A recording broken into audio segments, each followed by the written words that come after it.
It had been a perfect weekend at the lake cabin. My wife, Sarah, and I had been looking forward to some quiet time away from the bustling city life.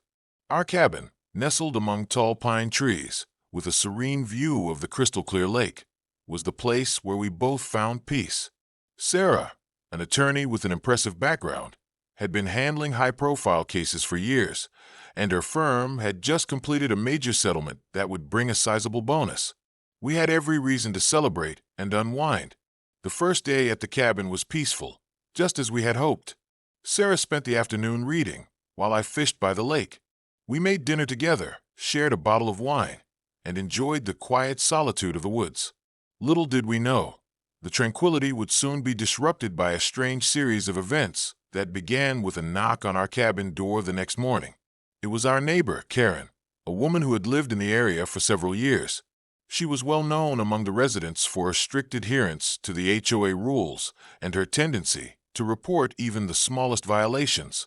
Karen had been someone we had always kept our distance from, as she had a reputation for causing trouble over trivial matters. But we had never expected her to cause any problems for us. Karen, with her arms crossed, stood at the door, her face scrunched up in disapproval. "We need to talk," she said, not waiting for us to invite her in. Sarah, ever the professional, greeted her with a smile. "Of course, what seems to be the issue?" Karen hesitated before speaking, her voice low and serious.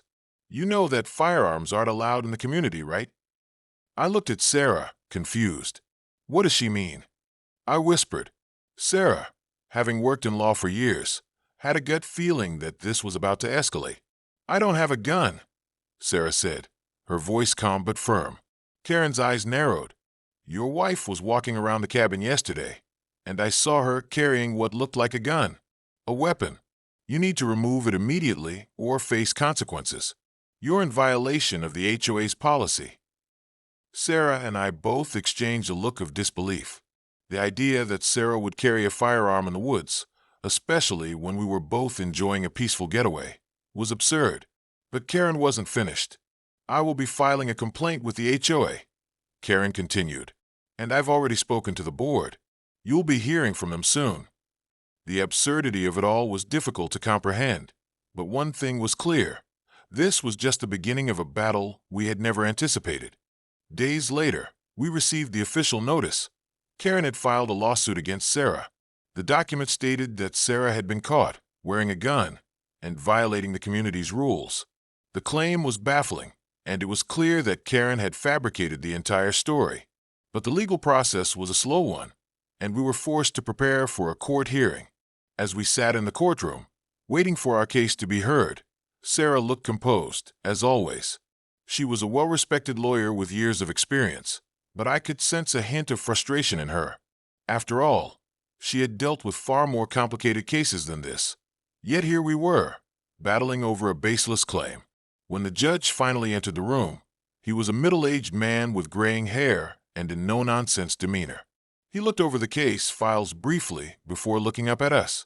"Mr. and Mrs. Harris, I've read your statement and the defendant's allegations, but I'm struggling to see how this case holds any weight." The judge's voice was calm but tinged with confusion. Karen, standing to one side, looked self-assured, but I could see the cracks in her armor. She was nervous, fidgeting with her papers, clearly out of her depth. Sarah, on the other hand, remained calm, her legal training kicking in. "Your Honor," Sarah began, "there seems to be a misunderstanding here. I don't own a firearm, nor would I bring one into a community like this." The judge nodded, but then asked, "So, what exactly was Karen referring to when she claimed you were wearing a gun?" At this, Sarah glanced at Karen, who was visibly flustered.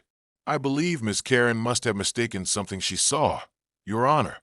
There is no gun involved here." The judge turned to Karen, raising an eyebrow.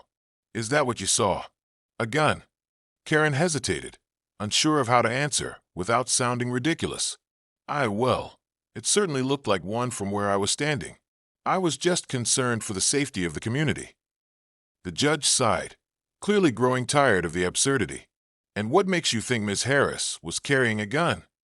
Karen's response was weak at best, but it was her next statement that would turn the tide. She's an attorney, Your Honor. A lawyer. Surely that title means something. The judge raised an eyebrow again, a smirk forming at the corner of his mouth. Is that so?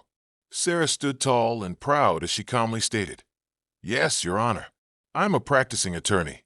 In the weeks that followed, the ripple effects of the case began to subside, but there were still whispers about the absurdity of the entire situation. Karen's reputation as the self-appointed rule enforcer in the community had taken a major hit. While some of the residents remained sympathetic to her, many saw her for what she truly was, a woman who had crossed the line in her pursuit of control.